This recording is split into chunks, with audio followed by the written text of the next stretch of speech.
Kita akan masuk sekarang lebih dalam lagi membahas tentang kelahiran Nabi Shallallahu Alaihi Wasallam. Kita akan masuk mengerucutkan bahasan ke Mekah. Bahasan ini tentu akan saya mulai dari seorang tokoh Mekah bernama Qusay bin Kilab. Qusay bin Kilab. Qusay bin Kilab ini adalah salah satu keturunan dari Fikhir. Dan Fikhir adalah nama lainnya Quraisy. Jadi Quraisy itu julukan. Karena si Fikhir ini seperti saya jelaskan tadi siang, kalau seseorang di negeri Arab atau suku Arab itu memiliki kelebihan fisik, kepintaran, kekayaan, keturunan, maka dinisbatkan suku padanya.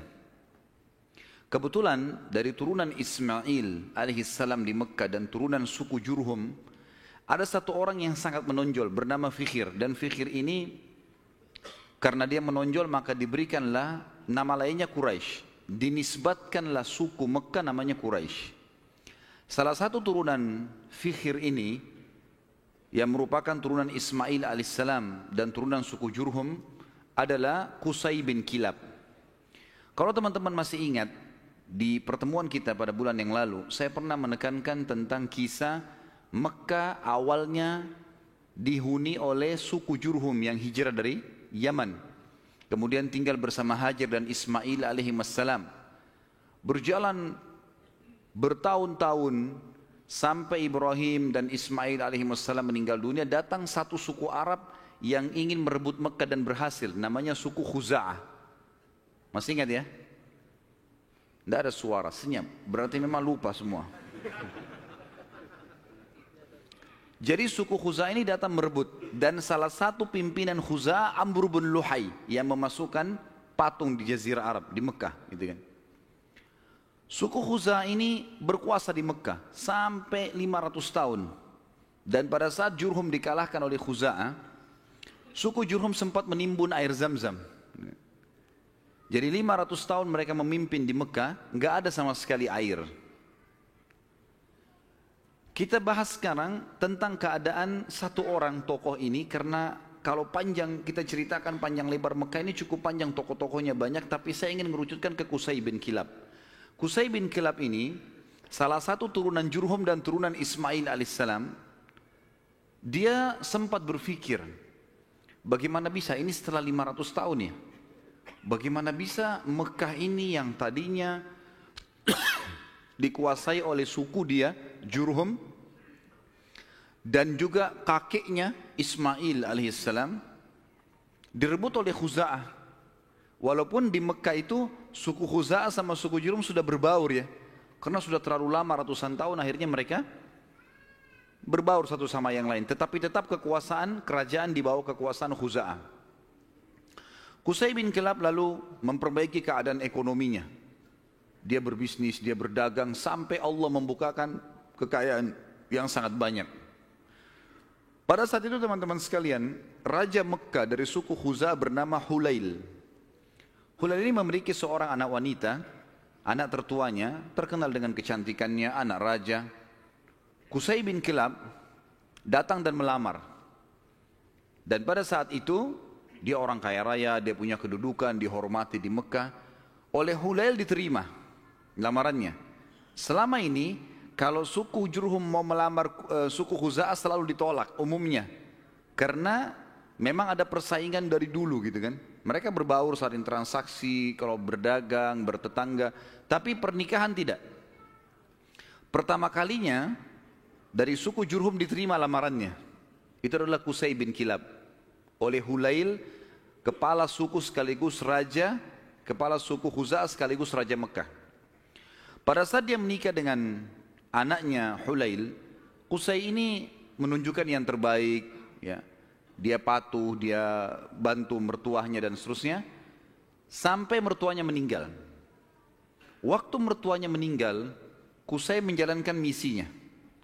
Dia lalu mengiklankan dan menobatkan diri menjadi raja Mekah pengganti mertuanya. Orang-orang yang dari suku Khuza'ah menolak. Bagaimana bisa kau jadi raja? Raja jelas dari Khuza'ah. Kamu dari Jurhum, nggak boleh gitu. Maka pada saat itu terjadi perseteruan. Sampai akhirnya Qusay meminta pertolongan dari orang-orang sesuku dengan dia dari Jurhum, dan Khuza'ah juga berkumpul. Akhirnya terbentuk dua pasukan dan terjadi peperangan besar di Mekah. Pertumpahan darah yang sangat besar dan banyak sekali korban pada saat itu. Pada saat mereka melihat korban banyak sekali teman-teman sekalian, maka tokoh-tokohnya termasuk Qusay bin Kilab dan anak-anaknya Hulail yang merupakan ipar-ipar dari Qusay sendiri, mereka akhirnya sepakat, kita harus ada penengah nih yang mengambil hukum supaya jelas siapa yang memimpin Mekah. Maka mereka akhirnya sepakat menunjuk satu orang yang dituakan di Mekah pada saat itu, dan memang umurnya sudah sangat tua. Orang ini namanya Ya'mur bin Auf. Ya'mur bin Auf, dia ditunjuk oleh orang-orang Quraisy dari Jurhum dan juga ditunjuk oleh orang-orang Khuza'ah, nunjuk, dan diambillah sumpah atas nama Allah, apapun keputusan Ya'mur harus diterima. Baiklah, Ya'mur pada saat itu umurnya 120 tahun, orang yang sangat tua dan dituakan sekali, dihormati. Datang lalu mendudukkan Qusay dan anak-anaknya Hulail. Lalu mulailah ditanya oleh Ya'mur, wahai Qusay, apa alasan anda membentuk pasukan mau merebut Mekah dari keturunan mertua anda ini, apa sebabnya? Maka Qusay mengatakan, semua kita ini tahu kisah Mekah ini berawal dari kakek saya yang bernama Ismail, dan Ismail seorang nabi. Ismail menikahi suku Jurhum, anak kepala suku Jurhum, dan itu turunan kami. Kami yang membentuk komunitas di Mekah, kami yang membentuk ekonominya, kami yang membangun Ka'bah, kami yang semuanya disebutkan. Sementara Qusay menyebutkan ini, anak-anaknya Hulail dari suku Khuza'ah nggak bisa ngomong apa-apa, karena memang semuanya betul. Memang tidak ada. Khuza'ah ditanya, lalu kalian punya apa? Nggak ada. Tidak ada andilnya di Mekah. Cuma datang pasukan dari luar menyerang Mekah, kemudian langsung menguasai. Nggak ada andil sama sekali. Tiba-tiba pada saat itu Ya'mur mengambil sebuah keputusan, mengatakan keputusan yang mutlak, seluruh Mekah, kerajaannya, kekuasaannya, pengurusan jemaah hajinya, pengurusan Ka'bahnya, ya, semuanya untuk Qusay bin Kilab. Maka dengan keputusan ini teman-teman sekalian, Qusay bin Kilab menjadi Raja Mekah. Menjadi Raja Mekah. Dan pada saat itulah kerajaan yang sudah hilang 500 tahun dari keturunan Jurhum kembali. Pada saat itu Qusay melakukan banyak sekali perkembangan di Mekah, di antaranya dia membangun sebuah tempat namanya Darun Nadwa. Darun Nadwa ini oleh Qusay dibuat sangat luas, sangat besar, sebuah auditorium kalau kita sekarang sangat luas gitu kan. Tapi belum ada buku sejarah yang menyebutkan seberapa luas, seberapa dia menampung manusia. Tapi dari buku-buku sejarah disebutkan Darun Nadwa pada saat itu multifungsi, dilakukan apa saja di situ. Pertemuan orang-orang Mekah, pertemuan tokoh-tokoh Mekah, sampai Qusay bin Kilab melarang siapapun orang Mekah menikah kecuali di Darun Nadwa, harus di Darun Nadwa. Kalau anak bayi baru lahir, bawa ke Darun Nadwa. Pokoknya Darun Nadwa ini menjadi simbolnya Mekah. Termasuk juga pada saat orang-orang Quraisy ingin memerangi Nabi SAW, nanti kita akan belajar pada saat beliau mau hijrah pun ke Madinah atau mau dibunuh, itu mereka kumpulnya di Darun Nadwa ini. Qusay bin Kilab pada saat sudah mulai tua teman-teman sekalian, dia memperhatikan di antara anak-anaknya, anaknya banyak sekali. Tapi ada dua orang yang menonjol, artinya anak pertama bernama Abduddar dan anak kedua bernama Abdul Manaf. Sudah hafal belum? Ngangguk-ngangguk saja. Allahu a'lam, faham atau enggak tahu. Abduddar dan Abdul Manaf. Abduddar anak pertamanya si Qusay. Abdul Manaf anak kesekian. Saya tidak temukan anak keberapa, tapi Abduddar karena anak pertama, biasanya kalau dinisbatkan nama seseorang adalah nama anak pertamanya. Jadi Qusay ini dipanggil Abu Abduddar gitu. Tapi Abduddar ini orangnya lemah secara fisik. Dia nggak punya keterampilan, nggak punya kepintaran, sehingga tidak punya kedudukan di tengah-tengah masyarakat. Sementara adik-adiknya semua, terutama Abdul Manaf, menonjol sekali. Punya suara, berdagang, majulah gitu.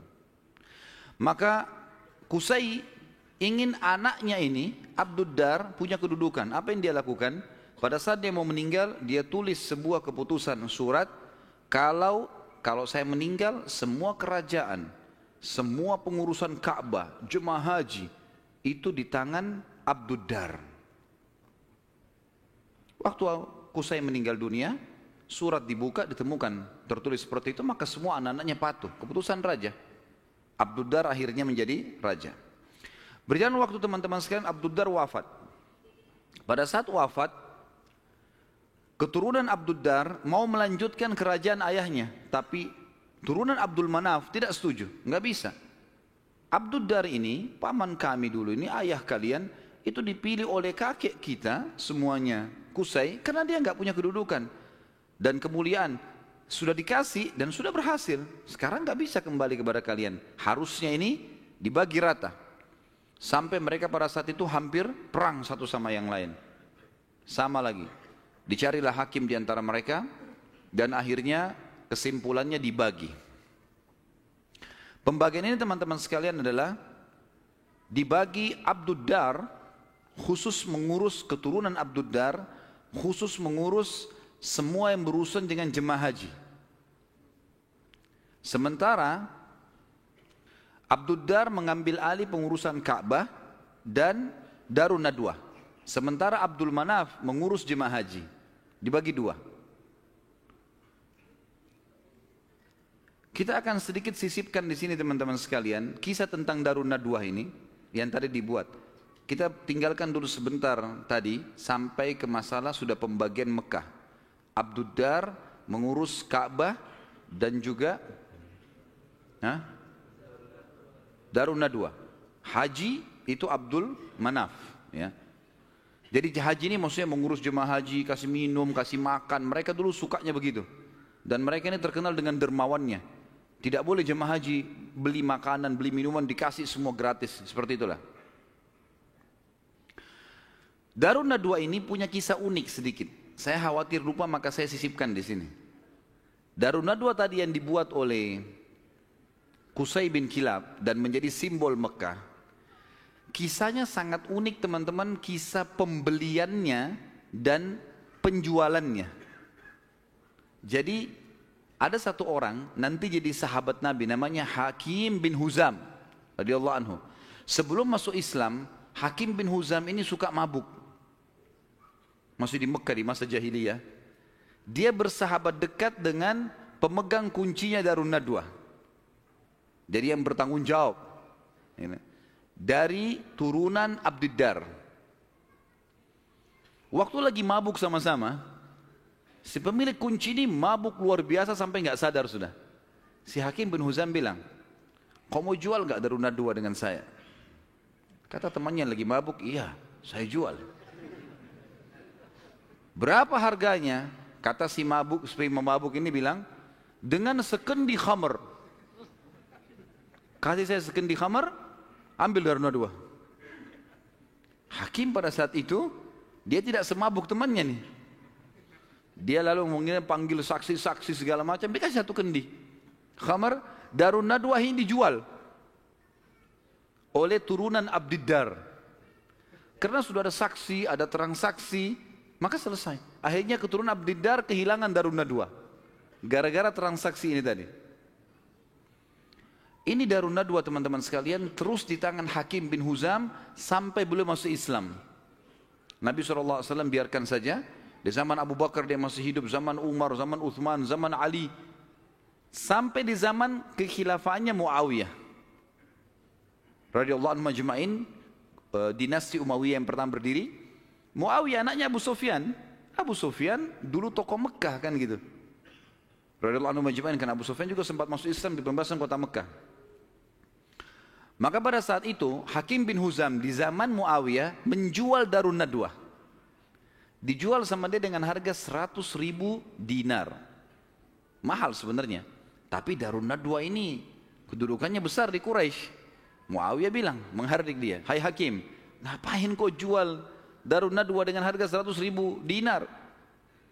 Itu bisa tidak ada nilainya. Peninggalan dari Qusay bin Kilab, gitu kan, raja pertama Mekah setelah 500 tahun ditinggalkan oleh Jurhum, gitu. Maka kata Hakim radhiyallahu anhu, "Wahai Amir Mukminin, sekarang kita sudah muslim. Penilaian mulia dan bukan mulia itu bukan dari peninggalannya Qusay bin Kilab, tapi kita pengikut Nabi Muhammad SAW. Dan saya dulu demi Allah membelinya dengan sekendi khamar. Sekarang 100.000 dinar banyak sekali. Dan Anda menjadi saksi bersama dengan seluruh muslimin yang ada di sini, kalau 100.000 dinar ini saya sedekahkan di jalan Allah." Kisahnya begitu. Jadi kisah Darun Nadwah, karena tadi kita sempat singgung, ada proses pembelian lepas dari tangan keturunan Abdiddar dan bagaimana proses penjualannya setelah itu. Tentu sekarang sudah tidak ada semuanya ini, tapi ini kisah pada saat itu. Baik. Kita kembali teman-teman sekalian ke kisah kita. Abdul Manaf, tadi kan Abdiddar sama Abdul Manaf. Sekarang Abdiddar sudah kita sebutkan, diantaranya mereka menguasai Ka'bah dan Darun Nadwah. Dan sudah dijual, tinggal Ka'bah, perawatan Ka'bah, kiswahnya segala macam urusan mereka. Abdul Manaf bertanggung jawab tentang jemaah haji, kan itu. Abdul Manaf ini teman-teman sekalian punya seorang anak bernama Hashim. Hashim ini punya anak bernama Syaibah. Garis bawahi nama Syaibah ini. Tadi sudah makan siang belum ini? Banyak nama yang harus dihafal nih. Kita kerucutkan bahasan tentang Abdul Manaf punya anak namanya Hashim. Hashim punya anak Syaibah. Garis bawahi Syaibah ini. Kita akan bahas Syaibah ini. Hashim ini ayahnya Syaibah. Waktu menikah dengan istrinya, ibunya si Syaibah, karena mulianya, ini tradisi jahiliyah dulu ya, karena kedudukan si ibunya Syaibah ini tinggi di sukunya, anak kepala suku, maka ismah itu cerai di tangannya ibunya. Ibunya bisa menceraikan suaminya, hukum dulu. Berjalan waktu, meninggal Hashim. Syaibah ini ikut sama ibunya ke perkampungan ibunya. Ada satu anaknya atau saudaranya Hashim ya. Saudaranya Hashim ini, jadi Abdul Manaf punya beberapa anak, diantaranya Hashim yang punya anak Syaibah, ada juga anaknya yang lain bernama Muttalib. Anaknya si Abdul Manaf ini. Muttalib ini namanya orang, ya. Muttalib ini datang ke perkampungan Syaibah, ibunya Syaibah tadi, lalu dia berkata kepada ibunya, "Ini ayahnya Hashim sudah meninggal, tapi anak ini keturunan Qusay bin Kilab, ini turunan raja di Mekah. Jangan ditinggalkan di kampung sini. Ikut ke Mekah dengan saya. Siapa tahu nanti dia punya kedudukan di Mekah." Kata ibunya, "Nggak bisa, ikut sama saya." Akhirnya kena cekcok nih, tanda kutip di sini, maka ibunya Syaibah bilang, "Ini kita suruh pilih aja dia. Si Syaibah ini mau ikut siapa? Nanti kalau saya sebutin julukannya Syaibah ini baru antum bilang, oh iya itu orangnya."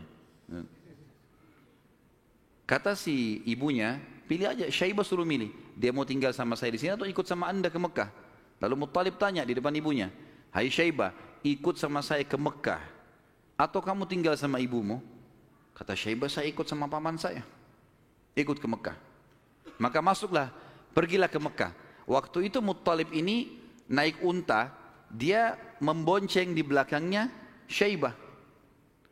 Muttalib ini teman-teman dikenal di Mekah suka beli budak. Ya. Maka setiap hari dia datang masuk Mekah bawa budak baru.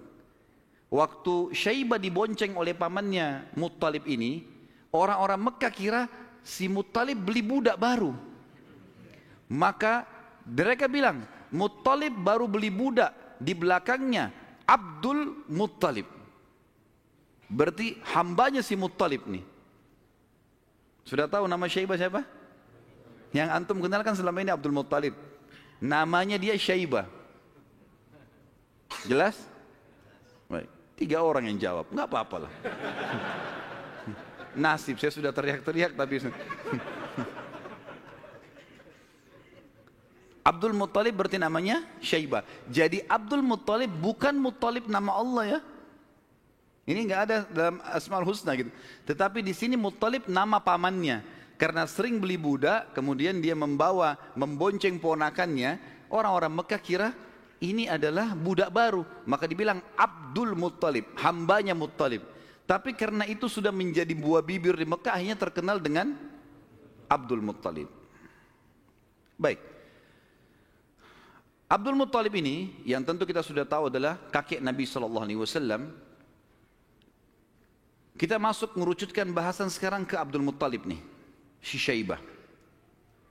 Kita sudah kerucutkan bahasan dari Abdul Manaf, ada anaknya Hashim, Hashim punya anak Syaibah. Syaibah ini Abdul Muttalib. Kita harus kerucutkan begitu supaya nanti ngerucut ke Nabi SAW. Karena kalau melebar akan jalur nasab Quraisy banyak sekali. Abdul Muttalib ini pada saat dia masuk ke Mekah, kemudian dia menikah, Allah karuniakan dia 1 orang anak. Anaknya diberi nama Harith, 1 anak dikasih. Waktu Harith sudah mulai bujang, mencapai umur sekitar 17 tahun. Abdul Muttalib ini, Syaibah, mimpi malam-malam. Dia mendengar suara dalam mimpinya, ihfirit tiba. Maksudnya galilah tiba. Tiba itu sesuatu yang baik. Lalu dia bertanya, mat tiba? Apa itu tiba? Hilang suara itu. Hari kedua dia mimpi lagi. Dengar lagi suara, ihfiril barrah. Galilah sesuatu yang baik, yang bermanfaat. Dia tanya, mal barrah? Apa itu barrah? Yang baik itu apa? Hilang lagi suara itu. Hari ketiga dia mimpi lagi. Ihfiril madmunah. Gali sesuatu yang terjamin. Dia tanya, mal madmunah? Apa itu madmunah? Hilang lagi. Hari keempat baru dia mimpi dan dia dengar ihfiriz zamzam. Galilah zamzam itu. Zamzam ini di zaman itu cuma seperti sebuah histori lama, kenangan. 500 tahun tidak ada sumur zamzam, hilang. Jadi selama Khuza'ah berkuasa teman-teman sekalian di Mekah, mereka selalu mendatangkan air dari luar, beli mahal dari luar Mekah, sumur-sumur di luar Mekah. Abdul Muttalib ini pernah dengar kalimat Zamzam, penasaran dia. Terus dia tanya, dalam mimpi dia tanya, Mas Zamzam, apa itu Zamzam? Lalu keluarlah suara itu mengatakan, dan dia dengar pada saat itu ya, kalau dalam buku-buku sejarah disebutkan, la tanzifu abada, sesuatu yang tidak akan pernah rusak. Wala tarum, juga ya, sesuatu yang selalu bersih dan tidak akan pernah rusak. Taskil hajijal a'zam, engkau akan memberikan dengannya air para jemaah haji. Dikatakan wahia bainar rafthi wad dam, tempatnya air Zamzam itu berada di antara rafath. Rafath itu bisa berarti busanya darah atau memang darah yang bercampur busa yang bercampur dengan darah atau memang busa air biasanya. Jadi dikatakan sini ciri-cirinya adalah tempat Zamzam itu ada darah yang bercampur dengan rafath, dengan busa, kemudian bercampur sama tanah. Lalu dikatakan lagi dalam mimpinya, inda naqratil gurabil a'sam, di bawah patokannya burung gagak yang memiliki warna keputih-putihan. Inda qaryatin naml, di atas atau di sekitar sarang semut. Seperti itu dalam mimpinya. Maka Abdul Muttalib bangun pagi-pagi, penasaran dia dengan mimpi ini. Dan dia tahu mimpi ini gak mungkin main-main.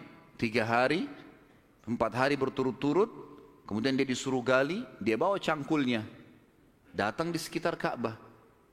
Dia cuma tebak saja kemungkinan dekat Ka'bah nih, karena tidak ada tempat yang lebih agung di Mekah daripada Ka'bah. Dia datang dekat Ka'bah.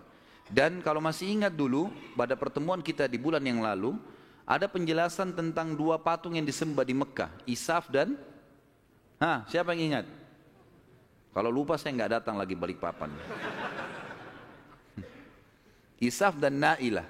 Isaf kan nama laki-laki, Na'ilah nama perempuan. Yang dulu mereka saling suka, akhirnya mereka berzina depan Ka'bah dan dikutuk menjadi patung. Kan dulu waktu sebelum Amr bin Luhai datang ke Mekah, patung Isaf ditaruh di Gunung Safa, patung Na'ilah ditaruh di Gunung Marwah. Untuk peringatan bagi orang-orang. Nih, hati-hati kalau berzina depan Ka'bah dikutuk begini nih. Gitu. Tapi oleh Amr bin Luhai yang membawa patung masuk ke Jazirah Arab, dia angkat patung Isaf dan Na'ilah dipindahin dekat Ka'bah, disuruh orang Mekah sembah. Tapi orang sudah lupa sejarahnya karena kejadian Isaf dan Na'ilah dikutuk ini jauh sebelum Amr bin Luhai. Ringkas cerita, di depan Ka'bah antara Hajar Aswad dengan Hijr Ismail itu ada patung Isaf dan Na'ilah. Ada satu suku Arab teman-teman sekalian datang ke situ antara Isaf dan Na'ilah nyembeli sapi. Tiba-tiba pada saat Abdul Muttalib lagi duduk, lagi memperhatikan ke arah Ka'bah di antara Isaf dan Na'ilah, kemudian ada orang nyembeli sapi. Waktu disembeli darahnya ngucur. Darah itu berbusa. Dan karena dia ngucur, jalan sampai berada di sekitar Isaf dan Na'ilah. Dia kurang lebih jangan dibayangkan ini Ka'bah, ini Hajar Aswad dan ini Hijr Ismail. Isaf dan Na'ilah itu ditaruh cukup jauh ya, agak berjarak antara Hajar Aswad jauh ke belakang dengan Hijr Ismail juga jauh. Jadi di kiri kanan ya. Tempat itu sangat luas. Jadi jangan difahami tadi ini misalnya Ka'bah kemudian di sini posisinya, tapi agak jauh di kiri kanan. Maka pada saat itu darah ini mengucur dari patung Isaf itu menuju ke tempat di tengah-tengah di situ. Pada saat itu di tengah-tengah. HP-nya siapa nih?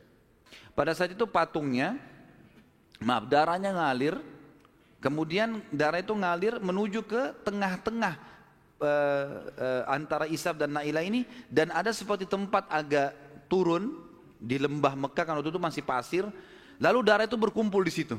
Jadi akhirnya darah sama pasir bercampur. Abdul Muttalib lihat ini isyarat pertama nih. Mimpinya kan tadi darah yang mengalir berbusa yang bercampur dengan tanah, gitu kan.